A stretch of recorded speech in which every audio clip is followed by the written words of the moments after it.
Dans cet épisode, nous allons parler de ce chat qui bouge la patte à l'entrée des magasins, appelé aussi le Maneki-Neko. Mais c'est japonais ça. On va parler aussi des Chinois qui ont... est-ce qu'ils ont toujours mangé du riz blanc? Tiens, les Chinois ils mangent du riz, voilà, tout le monde le sait. En fait, c'est pas vrai. Ensuite, on va parler aussi du site internet sur lequel vous pouvez suivre les tendances musicales en Chine. Je vous en avais parlé un petit peu dans l'épisode 18. Je réponds à vos questions en vous présentant la Chine et le chinois tels que je les vois et tels que je les vis. Bienvenue dans la Chine, le chinois, comment c'est vraiment.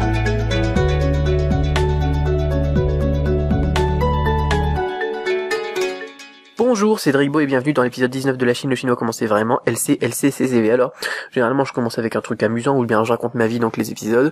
Aujourd'hui, j'ai pas trop envie de vous la raconter parce qu'il pleut, il fait pas beau, c'est pas gai. Donc on va continuer tout de suite avec les questions comme ça va remettre un petit peu de soleil dans mon quotidien.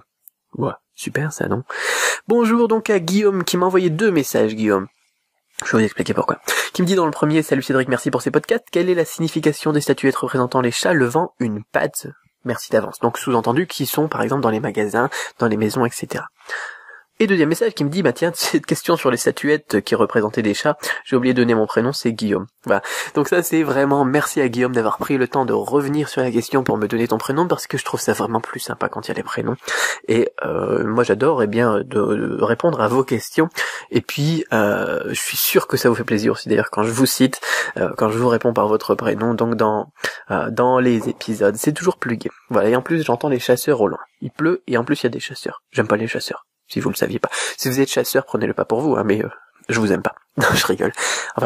Enfin, en quelque sorte. Voilà.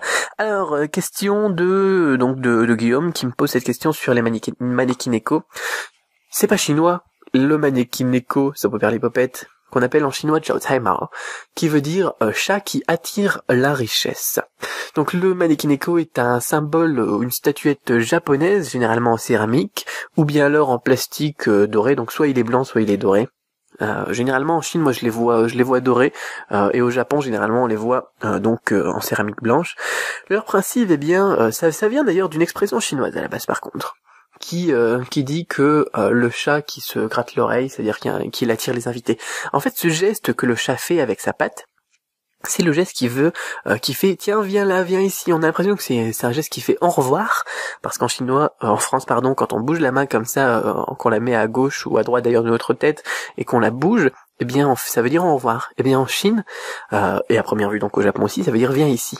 Les gestes sont pas les mêmes en Chine, en Occident et en Asie. Ça c'est important, il faut le savoir. Et donc ce geste-là, c'est un geste d'attirance. C'est pas au revoir les gens, c'est viens ici les gens. Enfin venez ici les gens, ou bien alors viens ici l'argent.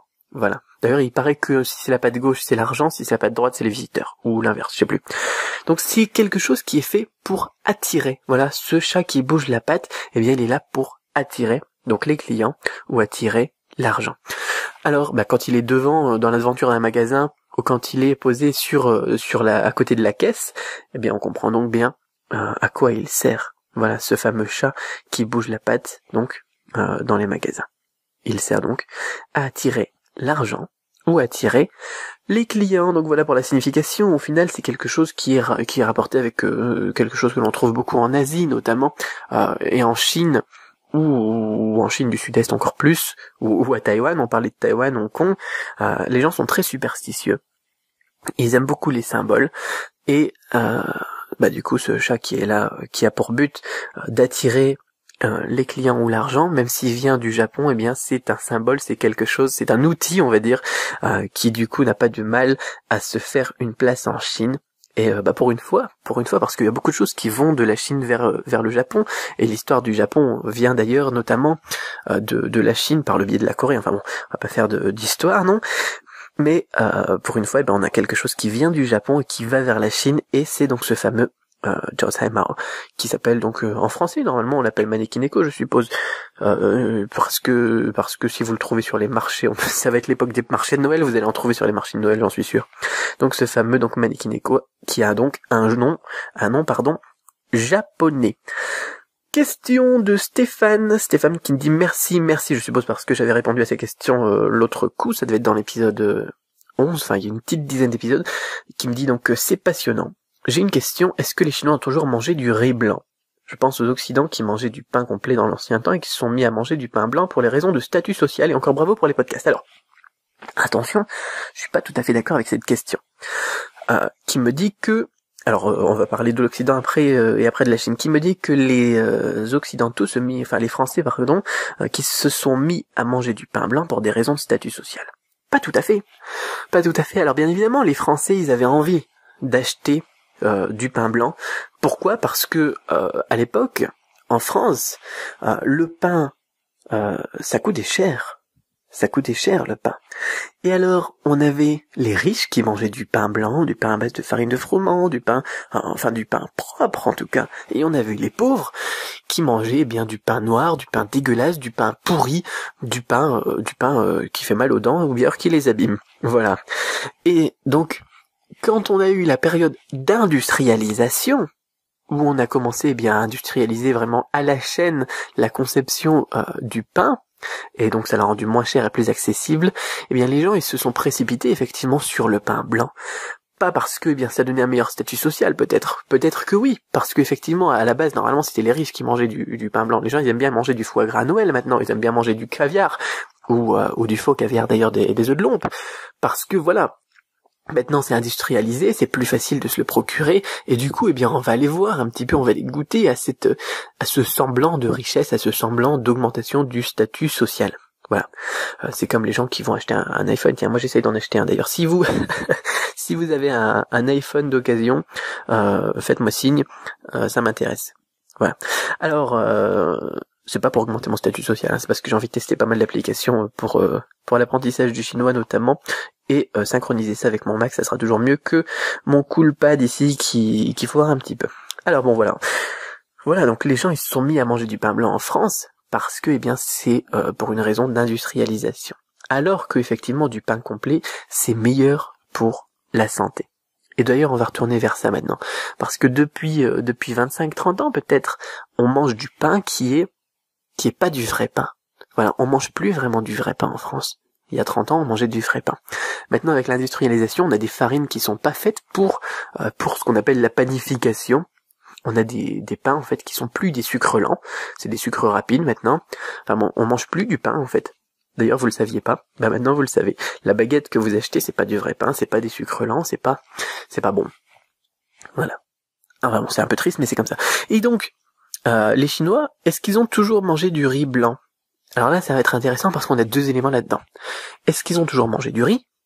Est-ce qu'ils mangent du riz? Est-ce qu'ils mangent tous du riz, pardon? Et est-ce qu'ils ils ont toujours mangé du riz blanc? Donc on a plusieurs éléments là-dessus. Donc tous les Chinois ne mangent pas du riz. Ça, c'est vraiment important. Dans le nord de la Chine, on mange beaucoup de choses qui sont à base de blé, de farine de blé. La Chine, le nord-est de la Chine, d'ailleurs rien que le nord-est de la Chine, c'est le premier producteur mondial de blé. Voilà, on va dire les Chinois mangent du riz, et ils produisent pourtant plus de blé que nous. Donc dans tout le nord de la Chine, il faut vraiment le savoir, on est sur des raviolis, on est sur des pâtes, on est sur des nouilles, etc. Donc tous les Chinois ne mangent pas du riz, non. C'est les Chinois du sud-est, les Chinois du sud, et nous on pense qu'ils mangent tous du riz. Pourquoi? Parce que les personnes qui sont venues en France, qui sont venues en Occident, sont généralement des Chinois du sud-est, des Chinois du sud, ou des Vietnamiens qui, eux, mangent du riz. Voilà, donc ça c'est important, premier préjugé, il est cassé. Deuxième chose, est-ce qu'ils ont toujours mangé du riz? Alors oui, enfin toujours, depuis le néolithique on va dire, depuis la période, alors bon il y a des gens qui disent qu'il y avait une révolution climatique il y a 10 000 ans, 12 000 ans, 30 000 ans, enfin bon. En fait, les Chinois ils ont commencé à manger du riz, en même temps que nous on a commencé à manger du blé ou à cultiver du blé. Le maïs il arrive après je crois, ou bien alors quand les Indiens ils ont commencé aussi à s'intéresser au millet, etc. Voilà. Donc le riz, effectivement dans la Chine du Sud notamment, ça fait longtemps qu'il est en place. Comme nous avec le blé, qui nous sert donc à faire du pain, ou les Égyptiens avec leur pain aussi. Alors, par exemple, pour parler des cultures anciennes. Alors, la question ensuite c'est, est-ce qu'ils ont toujours mangé du riz blanc? Voilà, on a découpé cette question en 3 questions finales. Non, parce que le procédé du riz blanc, d'ailleurs on va parler après des céréales et tout ça, mais le procédé du riz blanc, c'est qu'il est poli. Il est poli et ça permet donc de mieux le conserver, ça permet de stocker quelque chose qui prend moins de place pour nourrir plus de personnes, c'est ça qui est intéressant. C'est pour ça qu'on a eu l'agriculture, voilà, je vous disais qu'on revenait sur les céréales. Pourquoi est-ce qu'on mange du blé au final? Pourquoi est-ce qu'on vit pas de cueillette et de chasse? Pourquoi est-ce qu'on mange du riz? Parce que c'est quelque chose qui donc permet, même si c'est plus difficile à produire que de la cueillette ou de la chasse, qui permet de se stocker et qui permet de nourrir beaucoup de gens avec quelque chose qui prend pas beaucoup de place. Voilà, donc en l'occurrence du riz ça prend pas beaucoup de place. Et le riz blanc, donc c'est du riz qui est poli. Le problème quand il est poli, eh bien c'est qu'il perd ses vitamines, il perd donc ses nutriments, notamment le fer, je crois. Je sais pas, faudrait que vous recherchiez. Et par contre, eh bien c'est un processus qui, je sais pas de quand il date, mais je suppose qu'il doit dater peut-être de 200-300 ans, pas plus, avec là aussi l'industrialisation, je pense.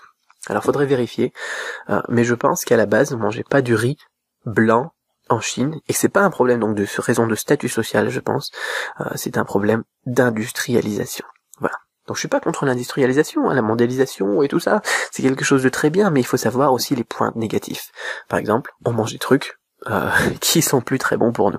Voilà. Donc et encore bravo pour les podcasts. Donc voilà, merci Stéphane, ça me fait toujours plaisir de répondre aux questions.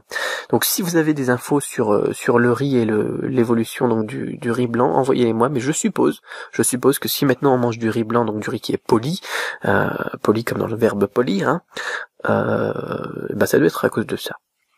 Alex qui me pose une question, qui me dit bonjour Cédric, j'adore vos vidéos, vous et vos podcasts. Ah, j'aime bien le vous. Il m'adore. J'aimerais écouter de la musique chinoise et japonaise, mais je n'y connais rien, avec le rien en majuscule. En musique de l'Asie du Sud-Est. Voici ma question. Pouvez-vous parler de la musique chinoise, de la musique classique à celle d'aujourd'hui, alors ça fait beaucoup, ainsi que celle du Japon? Pouvez-vous nous donner des sources, des sites internet dans lesquels il y aurait des noms de musique classique et contemporaine qui sont écoutés dans ces deux pays? Alors, là j'ai vraiment pas mal de choses à dire, et on en parlait d'ailleurs un petit peu hier. Donc la musique chinoise, on en a parlé hier, de la musique classique à celle d'aujourd'hui, et de celle du Japon. Alors là par contre j'en connais pas beaucoup de choses sur la musique japonaise, à part donc moi ce que je connais moi, mais je suis pas vraiment j'ai jamais fait des recherches vraiment sur l'histoire de la musique japonaise. Donc là pour cette partie de questions je vais pas trop m'avancer parce que sinon je vais dire n'importe quoi. Voilà. Et je préfère être franc, moi on me pose la question à moi, donc je réponds en fonction de ce que je pense et ce que je sais. Et là je sais pas. Pouvez-vous donc nous donner des sources, des sites internet dans lesquels il y aurait des noms de musique classique contemporaine qui sont écoutés dans ces deux pays actuellement? Bah oui, ça par contre c'est une bonne question. Enfin pour les deux pays j'en sais rien, mais pour la Chine en tout cas ça c'est sûr. Ça c'est une bonne question parce que si on suit les tendances c'est toujours super intéressant. Moi je vous disais par exemple de la tendance à Yumi Hamasaki qu'on entendait dans les mangas, dans les animes, on entendait ça parfois à la radio, on entendait ça dans les jeux vidéo, etc. à Yumi Hamasaki. Et petit à petit, ça a aidé à l'évolution de la J-pop, donc de la culture pop asiatique en général, vers l'Occident. Et ensuite, donc on a eu la naissance de la K-pop et de la C-pop. Donc ça, c'est vraiment quelque chose qui est génial. Et ça, on peut le voir dans les tendances. Et les tendances, où est-ce qu'on peut les retrouver? Eh bien, par exemple, sur Baidu. Vous allez sur Baidu MP3, et dessus, vous allez trouver plein de tops. Alors peut-être que ça marche pas pour télécharger la musique quand vous êtes à l'Occident, parce qu'il faut une adresse IP, une adresse IP chinoise, mais vous pouvez au moins voir les titres des chansons et voir les tendances.